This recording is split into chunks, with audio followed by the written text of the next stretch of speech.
EngListen. Real English, real conversations. You ever feel like being around people just drains you completely?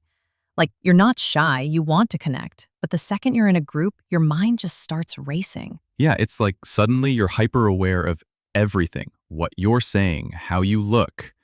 And the worst part, that fear that everyone's silently judging you. Exactly. And the voice in your head goes, "Don't say that, you'll sound stupid. Smile more. Why did you laugh like that?" It's exhausting. It's like being in a room, but also trapped inside your own brain. And no one even notices. You seem fine on the outside, but inside, it's panic. Your heart races, hands sweat, and the whole time you're thinking, how do I leave without being rude? I used to cancel plans all the time, not because I didn't care about people, but because just the idea of small talk, the awkward silences, it made me feel like I was drowning before I even stepped out the door. You're not alone.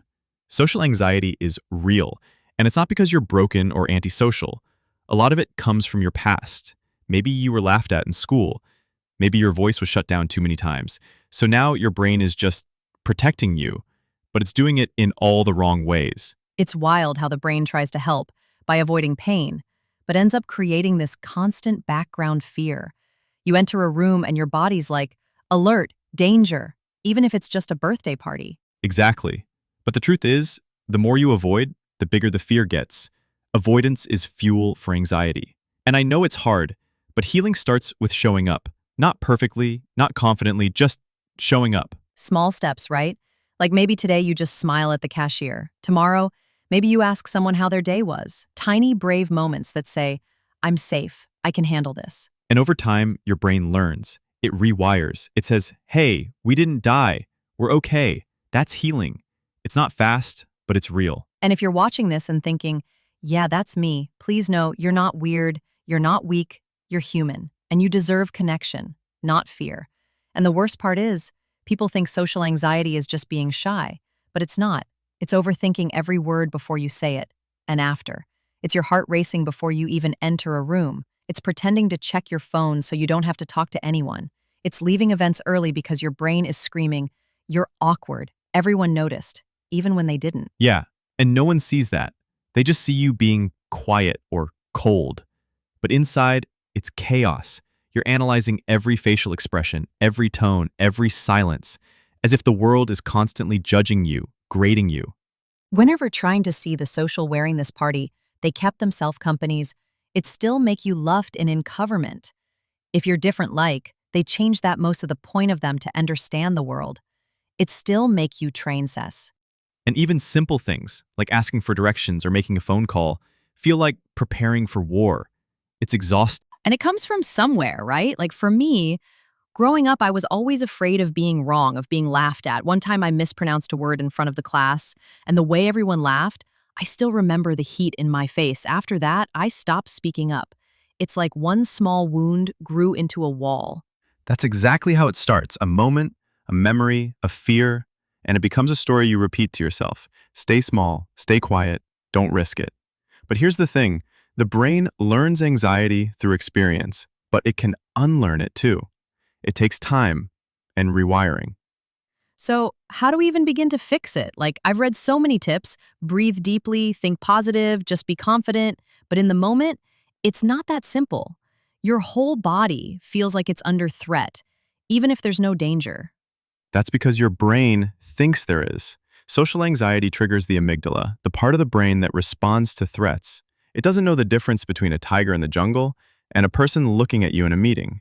The fear feels real, even if the danger isn't. So we're wired to react like we're in danger, even when we're just ordering coffee. Exactly. But here's the hopeful part. Your brain can rewire itself. It's called neuroplasticity. The more you face small fears in safe ways, the more your brain learns, oh, nothing bad happened, I'm safe. And that changes how it responds over time. So like, exposure? Yeah, gradual exposure. Start small, like making eye contact and smiling at a stranger, then maybe ask for directions. Little by little, you teach your nervous system, you're okay. And pair that with habits that regulate your nervous system, like breath work, cold showers, exercise, and limiting caffeine. You're saying I can train myself out of this? Not overnight, but yes, It's not about becoming fearless, it's about learning to move with the fear. Confidence isn't the absence of anxiety, it's the decision to show up anyway. I love that. Show up anyway.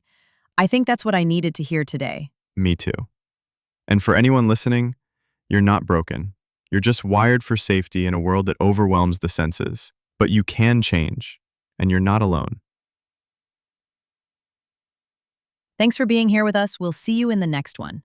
And hey, if you made it this far, you're stronger than you think. You know what's interesting? When I started learning about the default mode network, it finally made sense why my brain spirals when I'm alone.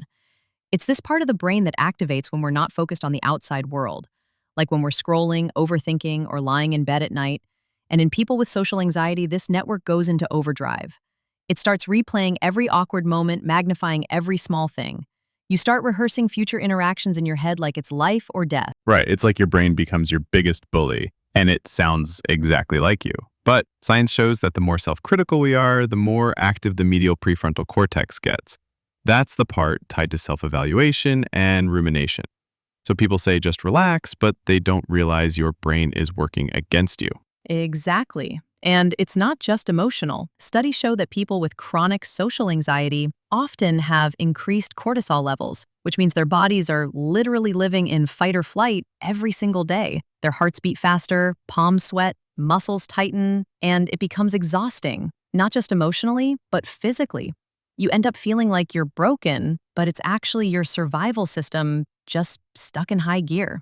And what's worse, people with social anxiety are often the most empathetic. They care so much about others that they overanalyze every word, every gesture. They're not selfish, they're too aware. It's like a hyperactive radar that's scanning for rejection 24/7. That's so true. I once read a study from Stanford that showed the insula, the part of the brain that processes internal sensations, is hyperactive in socially anxious individuals. That means they're overly tuned in to things like heartbeat, breathing, even facial tension. So it's not just in your head, it's in your body too. Every small signal gets magnified, and your brain interprets it as a warning sign. You blush, your brain says, "Oh no, you look stupid." You tremble, everyone sees it, but most people don't even notice. It's like living with an invisible alarm going off inside you. And that constant alarm system, it changes your brain over time. There's research showing that amygdala volume can increase with chronic anxiety. The brain literally reshapes itself around fear. Which is why ignoring it doesn't work. You can't outthink biology. You have to work with it through therapy, breath work, nervous system regulation. Things like CBT, cognitive behavioral therapy, are powerful because they teach the brain new associations, like, this person's opinion doesn't define me, or I can survive discomfort. You're not erasing the fear, you're retraining the response. And that takes time. You don't fix a lifetime of fear in a week, but each time you show up, even if you're shaking, even if your voice cracks, you're reclaiming your nervous system. Yes, and one day you look back and realize the things that once triggered panic now just make you pause. Not because the world changed, but because you did. You know what helped me the most? Learning to sit with discomfort, not run from it. Because avoidance feeds anxiety. Every time you cancel plans or don't speak up, your brain thinks, good job, we stayed safe. But safe doesn't mean free. You end up imprisoned by your own protection. That's where exposure therapy comes in. It's not about forcing yourself into terrifying situations, it's about graduated bravery. Small steps, like ordering coffee, making eye contact, saying hi first. They teach your nervous system that nothing bad happens. And slowly, the fear loses its power. Not because it vanishes, but because you're no longer ruled by it. And journaling. Man, I underestimated it. But writing down my thoughts, uncensored, helped me see how much of my fear was just assumptions. Like, they'll think I'm weird. Okay, but what if they don't? What if they're too busy worrying about themselves? Right? I once wrote in my journal, what if the voice in my head is wrong? And that single question became my anchor. Every time anxiety screamed, I whispered back, you might be lying to me. And sometimes that was enough to breathe again. You know, people assume healing means becoming confident and outgoing. But for me, healing was when I could feel anxious and still go anyway. When I could stutter and not apologize. When I stopped saying sorry for existing. Exactly. Healing isn't loud, it's quiet. It's choosing not to believe the worst about yourself. It's not needing everyone to like you to feel valid. It's waking up and thinking, I'm not broken. I'm just sensitive, and that's okay. So, what would you say to someone out there right now, scrolling alone, feeling like no one gets it? I'd say, you're not weird for feeling this way. You're not weak. You're a human being in a world that constantly overwhelms the nervous system. But guess what? You're also resilient. You're already doing the hardest part, not giving up. And that means you're healing, even on the days it doesn't feel like it. Yeah, healing isn't always visible. Sometimes it's just choosing to stay, to try again, to breathe through one more uncomfortable moment. And if you're listening to this right now, know that you're not alone.